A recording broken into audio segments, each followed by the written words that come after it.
আসসালামু আলাইকুম রহমতুল্লাহি ওবারকাতু। দৈনন্দিন গল্পের আরও একটি ভিডিও স্বাগতম জানিয়ে শুরু করছি আজকের ভিডিও। স্ক্রিনে দেখতেই পাচ্ছেন আমরা খুবই গুরুত্বপূর্ণ একটি তথ্য আজকে জানবো। সেটি হচ্ছে 15 শ্রেণীর মানুষকে নবীজি পছন্দ করেন না।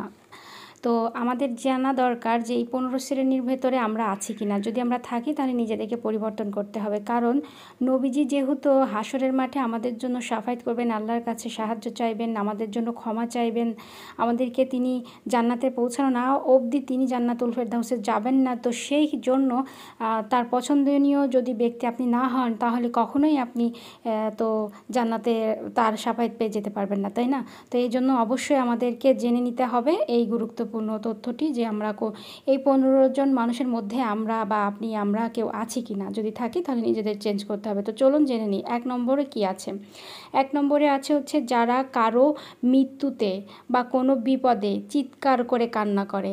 যেমন ধরুন আশ্রে উশ্রে পড়ে, তারপরে নিজের জামা কাপড় ছিঁড়ে ফেলে, চুল টুল টানাটানি করে, জোরে চিৎকার করে করে হাউমাউ করে কান্না করে যে আল্লাহ কেন ওকে মেরে ফেললো, বা কেন ওকে নিয়ে গেল, আল্লাহ কি হইলো।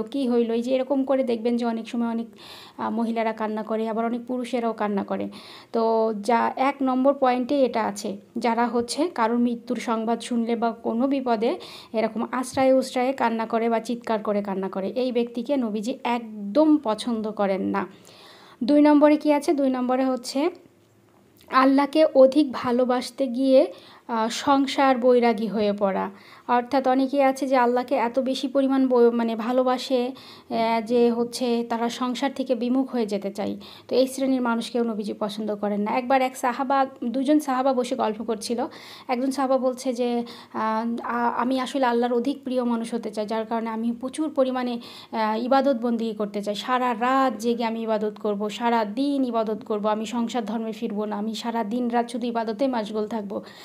আর এক ব্যক্তি বলছে যে আমি হচ্ছে সারা বছর মানে সারা দিন প্রতিদিনই রোজা রাখবো, আমি দিনে খাবো আর আমি হচ্ছে রাতে খাবো আর দিনে রোজা রাখবো, কোনো দিনও আমি রোজা ভাঙবো না, সারা জীবনের জন্য রোজা রাখবো। এভাবে দুজন কথোপকথন করছে। তখন নবীজি তাদের কথা শুনে বললেন, তোমরা যারা এই চিন্তা ভাবনাগুলো করছো দুজনই ভুল। তোমাদের অবশ্যই আমি যে সুন্নত মানছি বা আমি যেটা করি তোমাদেরকে সেটা করতে হবে। আমি কিন্তু রাত্রের কিছু অংশ ঘুমাই এবং কিছু অংশ আল্লাহর ইবাদতে উঠি। আমি কিন্তু কখনো রোজা রাখি, কখনো রোজা ভাঙি। তো তোমাদেরকেও সেটা করতে হবে। তো এই জন্য আসলে নবীজি পছন্দ করেন না যারা হচ্ছে আল্লাহকে অধিক ভালোবাসতে গিয়ে সংসার থেকে বিমুখ হয়ে যায় বা সংসার বিরোধী হয়ে যায়। 3 নম্বর হচ্ছে যে জালেম শাসকের মানে সাফায়েত গেয়ে বেড়ানো। এক কথায় ধরেন একটা জালেম শাসক আছে যে মানুষের উপর অনেক টর্চার করে, অনেক অত্যাচার করে। তো আপনি দেখা যাচ্ছে তার হয়ে সাফাই গাইছেন, তাকে ভালো বলছেন, ভালো করে বেড়াচ্ছেন। এই জাতীয় মানুষকে মানে আল্লাহ তো মানে নবীজি পছন্দ করেন না, ঠিক আছে। এরপর হচ্ছে 4 নম্বরে সেটি হচ্ছে কোনো মানুষকে ঠকানো বা প্রতারণা করাকে পছন্দ করে না। যেমন একটা মানুষ আরেকটা মানুষকে ঠকাতে পারে, জমি জমার দিক থেকে ঠকাতে পারে। ধরেন হচ্ছে একজনের বাবা মারা গেছে, তার সম্পত্তি হচ্ছে অন্য চাচাতো ভাইরা দিচ্ছে না বা তাকে ঠকিয়ে দেওয়া। বা হতে পারে একজন ব্যবসায়িক ধরেন হচ্ছে কাপড়ের বিজনেস করেন, তো তখন আপনি কি বলেন যে এই কাপড়টা নিতে পারেন, এটা এক চুলও কখনোই মানে রং উঠবে না, এটা নিতে পারেন, এটা গ্যারান্টি দিয়ে দিচ্ছি আমি। এই যে এই কথাগুলো বলা, এগুলো হচ্ছে প্রতারণা করা বা ঠকানো, কারণ আপনি জানেন না যে কাপড়ের রং উঠবে কি উঠবে না, তাই না? তো এই জন্য আপনি এই কাজটা কখনোই করতে পারবেন না। তারপরে ধরেন এই যে এরকম হয় না যে ফল কিনতে গিয়েছেন, আপনার ফলওয়ালা বলতেছে এই ফলটা এত মিষ্টি এত ভালো, এই ফলটা নিয়ে যান, এটা কোনোভাবেই খারাপ না, এটা সব ফলগুলো আপনি মিষ্টি পাবেন। কিন্তু দেখা যাচ্ছে সব ফল তো আসলে মিষ্টি হয় না। হ্যাঁ, একটা দুইটা হইতে পারে, সব ফল তো মিষ্টি হয় না। আপনি বলতে পারেন যে ফলগুলো খুব ভালো, আপনি খেয়ে দেখতে পারেন, হয়তো বা সব ভালো হতে পারে, এরকম কিছু বলতে পারেন।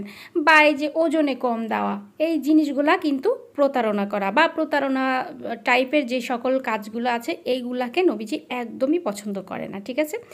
5 নম্বর জানবো আমরা। 5 নম্বর হচ্ছে ভালো মন্দ জানা বা কবিরাজি করা বা তাদের থেকে সাহায্য নেওয়া ব্যক্তিগুলোকে নবীজি একদমই পছন্দ করেন না।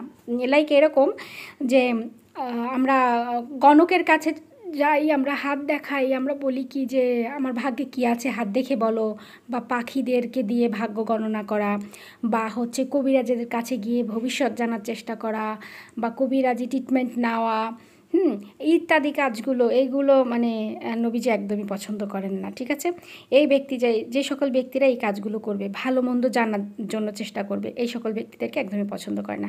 তো আজকে আমরা এই 5টা পয়েন্ট জানলাম। আমি একবারে 15 পয়েন্ট আমি এখানে দিব না, কারণ 5টা পয়েন্ট দিলে কি হবে, আপনারা বারবার শুনি 5টা মুখস্থ করে ফেলতে পারবেন। তো আমি আগামী কালকের ভিডিওতে পরের 5টা দিব, তারপরের ভিডিওতে আরও পরের 5টা দিব। মোট আমি 3টা ভিডিও রাখবো এই ভিডিওটার ওপরে, 15 শ্রেণীর ব্যক্তি পছন্দ করে না সেটার উপরে। তো ভিডিওটি অবশ্যই প্রচুর পরিমাণে শেয়ার করবেন যাতে সবাই জেনে শিখে নিতে পারে। সবাই ভালো থাকবেন। আসসালামু আলাইকুম ওয়া রাহমাতুল্লাহি।